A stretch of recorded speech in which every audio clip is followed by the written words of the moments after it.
Waiting, practice sometimes runs late and not much we can do about it. Again, raise your hand if you've got a question. We'll start with Eric Wilson. Hey, Breanna, good to see you. Appreciate your time. Thanks. I wanted to ask you, we spoke to Elena yesterday and she talked about, just having the ability to train and be with you on the court. What does it mean to have a veteran presence like her? And, can you speak to the relationship that the two of you have? Yeah, I mean, Elena and I, we have a great relationship. I think that, obviously having a ton of mutual respect for one another, having played USA basketball a lot together, and now knowing that as this team continues, we're going to be the leaders of the team because we're the ones that have been through this before and getting ready to prepare for another World Cup. And then I noticed one of your teammates is also here, Jewel Lloyd. What does it mean to have her come back for another year with Seattle, her and Sue as well? I think it's great. I'm excited to see what's in store this year for Seattle. I'm excited to kind of be back in Key, which is now Climate Pledge. The fans in the city of Seattle is really, they're really into women's basketball, and to be like right in the center of it is going to be great for us. And it's just going to be exciting. We obviously didn't do what we wanted to last year. There was a lot of things that went on, but to have another opportunity to go after a championship is exactly what we want. I appreciate it. Thank you. Next, we'll go to Jackie Powell. Hey, Stewie, this is Jackie Powell with Bleacher Report. Thanks for being here. So you were in practice and you probably didn't see, but UConn just beat Tennessee 75-56. I see the smile. It was a 25-point performance from AZ Fudd, but I'm curious as to what you've made of the really bumpy, but also fascinating journey this season, because from the outside looking in, I'm just curious as to what you've made of the situation where they've lost a lot of people and they've had to sort of transform and grow the identity of their team. It's definitely been an interesting season for UConn, that's for sure. But I think that there's been so many opportunities presented to AZ, Carolyn, where they just continue to kind of, like I said, have the opportunity to come in and get into a game and make an impact right away. Obviously, Paige being out is something that's like huge, and they're missing a big piece of their team. And then dealing with, playing basketball during COVID is just, you never know day in and day out who's going to be with you, who's not. So I think for a team that is experienced but still has a lot of inexperienced players, they're figuring it out pretty quickly and on the fly. And I think that, the thing with UConn is obviously we don't ever want to lose games, and they've lost some games this season, but hopefully the best is yet to come, and they're going to continue to kind of elevate their game throughout February and into March. I appreciate that. And also, if you were in Paige's shoes during your college career, how would you respond to the situation? And what do you find is maybe a more productive or the most productive way to respond to that type of situation? As far as her injury? Mm-hmm. And just staying with the course. Mm-hmm. I think it's really hard for Paige, and especially, any younger athlete, to kind of be patient and, look at long-term, look at the bigger picture, I guess I would say. And for Paige, that's exactly what she needs to do. She needs to continue to trust and believe in the trainers and the doctors. And when they say it's time to slowly ramp up and get on the court, then that's what she should do. But at the same time, listening to her body, going through my second rehab, and, it's just something that you have to really learn to do, that you can't rush anything. And if you do, you're at risk of messing something else up. But she's learning about patience right now, and hopefully that, she'll be back on the court sooner than later. Wonderful. And the final one from me, and then I will pass the mic along. In an interview with Sabrina Merchant of SB Nation that you did, I guess it was in 2021. It's hard to keep track of the time. So yes, in late 2021, you noted that this was going to be the biggest free agency yet. So now that some of the action has happened, I think the dust is starting to settle a little. How would you grade it when it comes to meeting those expectations or not?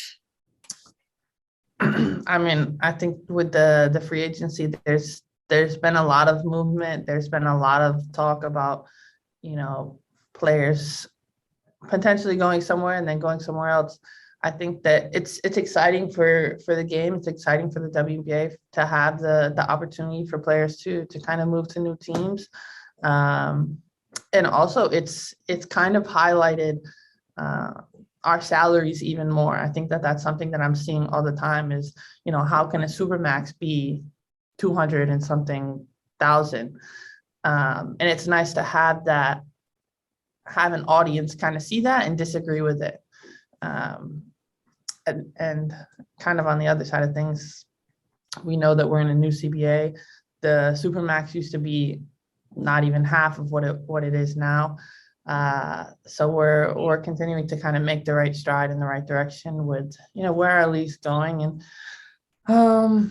I mean, as always, the West is looking really tough. Is there a grade you would give to free agency in terms of just the excitement or whatnot? I'll give it an A. All right, Christos Saltis, you're up next. Hello, Stu. How are you? Good. How are you? I'm fine. Thank you very much. Stu, for you, that in your career so far, you won anything that you would like to win. What's the next level? What's the next chapter for you? How approach this season? I'm approaching this season as, wanting to continue to be the best. Obviously, coming back from an injury, I want to, continue to show that I have more left to give, more left to do on the court, personally and from a team standpoint. And, it's also kind of doing things at a very high level, but leading the way, realizing that I am now a vet in Seattle on USA Basketball. I've been around the block for a lot of these things and continuing to kind of help everybody else with the experience that I have. And a quick follow-up, you mentioned that you are a vet right now in Team USA in Seattle. What kind of responsibility for you is this? Just means to continue to lead, continue to use my voice and make sure that I'm, helping the people who haven't been in this situation before, make everybody feel comfortable, especially with USA Basketball. This is a situation where you bring in so many of the best players in the country and the world together, and you want everybody to kind of give their best and nobody to kind of second guess what they should or shouldn't be doing, because we have so many great talented players that everybody just needs to go out and do what they can, and we play together. Thank you very much. Thank you. Next is Terrell Thomas with These Urban Times. Good afternoon, Stewie. Thank you very much for your time today. Two questions quickly for you. First, I wanted to know, of course, you're one of the biggest stars in the world of basketball, certainly one of the biggest stars in the WNBA. A lot was made when you signed your deal with Puma. I just want to kind of get an update on your signature shoe, if you had any information on that, when it could possibly be released, and any design information you might want to give us. So I do have an update on my signature shoe. It is going to come out this season. Okay. Everything has been a little bit delayed because of COVID with productions and factory things that are, really not in my level of expertise. But I do plan on seeing the final of the shoe on Tuesday. So I'm really looking forward to seeing that. Okay. Hopefully approving it, and then we continue to kind of move along. Okay. And then secondly, I wanted to know, with this being the first week of training camp and things of that nature, what are you expecting from your team to gain this week? And then how is it when you're around, as you mentioned, so many talented athletes, so many great female athletes? What we, as USA Basketball, will continue to kind of gain this week is just playing with one another. Obviously, if you look at the pool, the roster of players that are here, it's an interesting mix. Some people that have played at the national team level, some that haven't. And then, transitioning to Cheryl being the head coach, there's a lot of learning going on. And then realizing that, yes, we are qualified for the World Cup, but these games are very important for us and potentially might be the last time we get together before, our World Cup prep. So, I think just making sure everybody comes in with a great mindset, everybody comes in ready to compete, and everybody's happy to be here is the most important thing. Thank you very much. Thank you, Terrell. And next we have Patrick Waring. Hey, Stu, you just kind of talked about coming into camp and goals and stuff. What's been like the atmosphere so far? I know you guys just wrapped up a practice, but kind of what's been the vibe? What's been the atmosphere so far?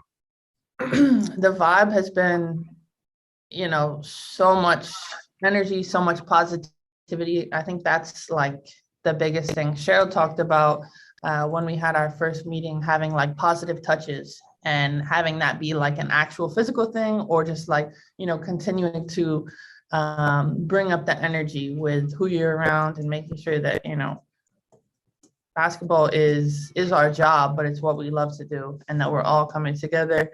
Some people are coming from overseas, some people are coming from, domestic leagues, things like that, and making sure that, we're making our time really worthwhile.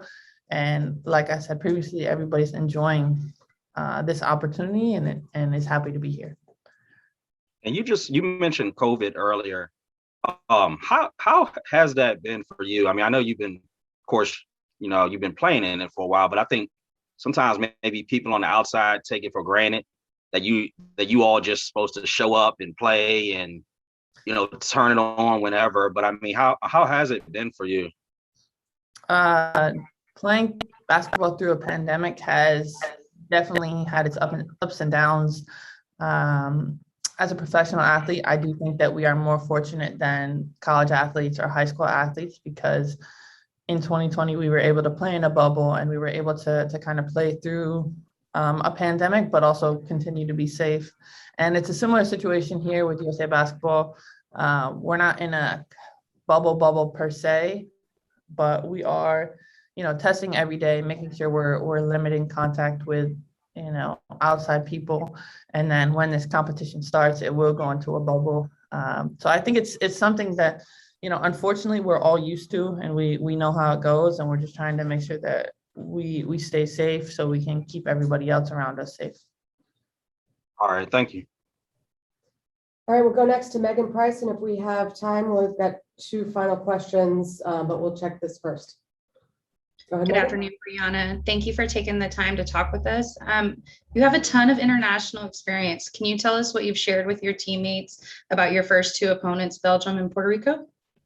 To be honest, we have not really gone into the scouting of the other teams yet, just because I think the most important thing in these first 2 days is continuing to kind of focus on ourselves. Obviously, everybody knows with Emma being in Belgium, she's someone who's known worldwide for what she can do, her versatility.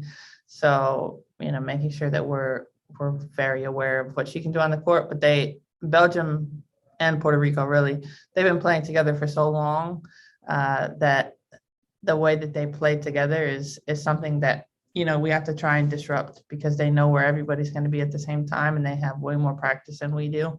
But we don't take any opponent lightly. We know that they're going to come in here and give us their best shot, and we'll be ready for it. Awesome. Thank you, and best of luck.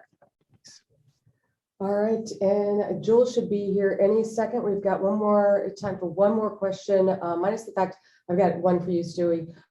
Did you and Emma play together at ECAT?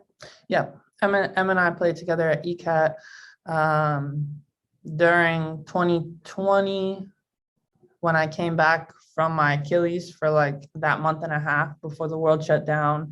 And then last season we played together at ECAT. So Emma's a good friend of mine, and she's a even better person than she is a player. Thanks. And final question, we'll go to Teresa Savalas.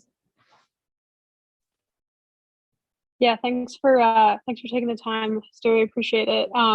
With Sue and Dee not being at this camp, you mentioned already that you're embracing your veteran role, but just kind of in addition to that, how does their absence feel to you or impact you specifically? It's definitely different.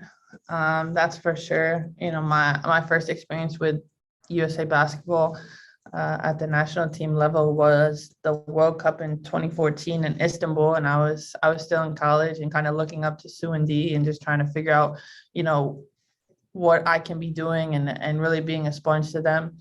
But now you fast forward 8 years, which is crazy, and you know, now being in the position to be the leader and to be the one that kind of continues things on. Obviously not playing in this camp, but I thought that it was important for me to be here just to kind of have a presence and be around the team as much as I could. Awesome. Thank you. Thank you, Stewie. Thanks.